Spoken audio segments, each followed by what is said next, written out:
ብልጽግና ፓርቲ በአዲስ አበባ ከተማ የሰባተኛው ጠቅላላ ምርጫ የምረጡኝ ዘመቻውን የማጠቃለያ መርሃ ግብር በመስቀል አደባባይ ሲያካሂድ በርካታ የፓርቲው አባላትና ደጋፊዎች ከማለዳ ጀምሮ ተገኝተው ድጋፋቸውን ገልጸዋል። የከተማዋ ነዋሪዎች በአደባባይ ተገኝተው ድጋፋቸውን ስለገለጹ ያመሰገኑት የአዲስ አበባ ከተማ ከንቲባ ወይዘሮ አዳነች አቤቤ እውነቱ ኢትዮጵያውያን በምርጫ ብቻ መንግስትን ማጽናት እንደሚችሉ ለዓለም የነገሩበት ነው ብለዋል።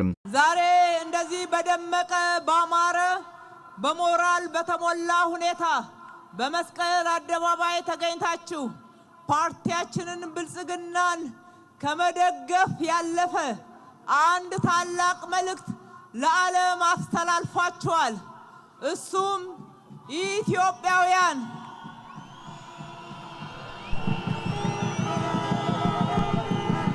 ኢትዮጵያውያን በምርጫ ብቻ እንደሚያምኑና ዲሞክራሲያዊ ስርዓትን መገንባት እንደሚችሉ መንግስትን በምርጫ በህዝብ ይሁንታ ማጽናት የሚችሉ ብርቱ ህዝቦች መሆናቸውን ለዓለም ነግራችኋል፣ አስመስክራችኋል። ምስጋና ይገባችኋል።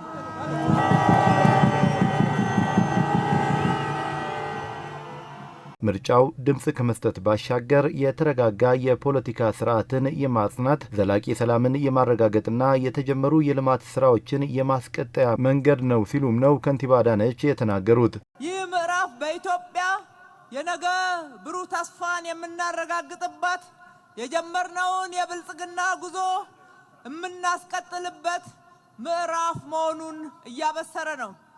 የተከበራችሁ የከተማችን ነዋሪዎች፣ ይህ ሰባተኛው ሀገራዊ ምርጫ በታሪካችን ውስጥ የማንሰራራት ዘመን ማሳያ እንደሚሆን ምንም ጥያቄ የለውም።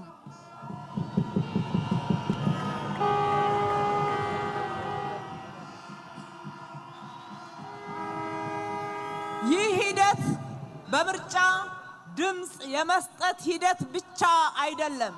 ይልቁንም ሀገራችን ኢትዮጵያ የተረጋጋ የፖለቲካ ስርዓትን የማጽናት ዘላቂ ሰላምን የማረጋገጥ የተጀመሩትን የልማት ስራዎች የማስቀጠል ጽኑ መንገድና ሂደት ነው። ምርጫው ስልጣን ከህዝብ ይሁንታ ውጪ ሊታሰብ እንደማይገባና ህዝብ የሉዓላዊ ስልጣን ባለቤት ስለመሆኑ በጽኑ የምናረጋግጥበት ይሆናል ያሉት ከንቲባ አዳነች ብልጽግና የመንግስት ስልጣን ይዣለሁ ብሎ ስልጣኑን በሌላ መንገድ ለመቀጠል አያስብም፣ ለዚህም ነው ለምርጫው ትኩረት የሰጠው ብለዋል። ውድ የከተማችን ነዋሪዎች፣ ደጋፊዎቻችን እስከዛሬ ድረስ በሄድንበት ጉዞ ሁሉ ያልተለያችሁን ሁሉ ከምርጫ ውጪ ስልጣንን ለማግኘት ሲሉ በባንዳነት ለተለያዩ የኢትዮጵያ ጠላት ለሚያገለግሉትም እንዲሁም ስልጣንን በጉልበት ለመያዝ ሀገራችንን የተለያየ ቦታ ላይ ለሚረብሹትም ጽኑ እምነታችሁን ዲሞክራሲያዊ ስርዓት ብቻ ብላችሁ ዛሬ እነሆ ምላሽ ሰጥታችኋል። ምርጫ ዲሞክራሲያዊነትን ማረጋገጥ የሀገር ታላቅ ህልማችንን ለማረጋገጥ ጭምር እድል የምናገኝበት ሌላው ምዕራፍ ነው። ብልጽግና የመንግስት ስልጣንን ይያለው ብሎ ስልጣን በሌላ መንገድ ለመቀጠል ፈጽሞ አያስብም። ለዚህ ነው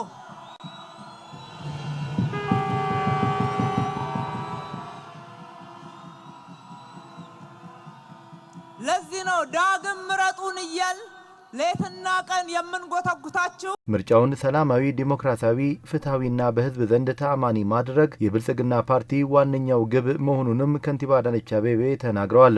ምርጫውን ሰላማዊ፣ ዲሞክራሲያዊ፣ ፍትሃዊ፣ በህዝብ ዘንድ ተአማኒ እንዲሆን ማድረግ ዋናው ግባችን እንደሆነ እንድትረዱልን እንወዳለን። ሁለተኛው ግባችን ደግሞ ፓርቲያችን ብልጽግና በአብላጫ ድምጽ አሸንፎ ጠንካራ ሀገረ መንግስትን በመገንባት ኢትዮጵያን የማበልጸግ ህልማችንን ለማሳካት ይችል ዘንድ ሌላው ግባችን አድርገን እየሰራን ነው።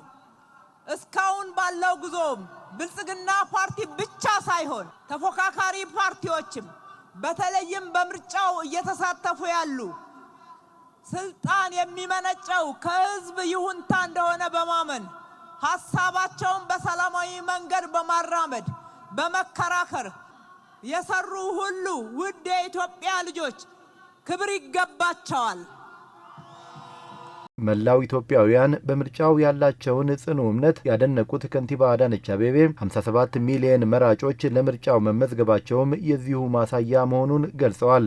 መላው ኢትዮጵያውያን ለብዙ ጉትጎታዎች፣ ጫናዎች የምርጫ ሂደቱን ለማጠልሸት አይቻልም፣ በምርጫ የሽግግር መንግስት ነው ወይም ሌላ ችግሮችን በማውራት የምርጫ ሂደቱ እንዳይሳካ በባንዳነት ለሌሎች አካላት ድልድይ ሆነው በማገልገል ብዙ ጫናዎች ሊፈጥሩባችሁ በተለያየ መንገድ ቢጎተጉቷችሁም ጆሮ ዳባ ልበስ ብላችሁ ለሰላማዊ ሂደት ዋጋ ሰጥታችሁ በመመዝገብ በመላው ኢትዮጵያ 57 ሚሊዮን መራጮች ተመዝግበው ጠላትን አሳፍረዋልና እንኳን ደስ ያላችሁ።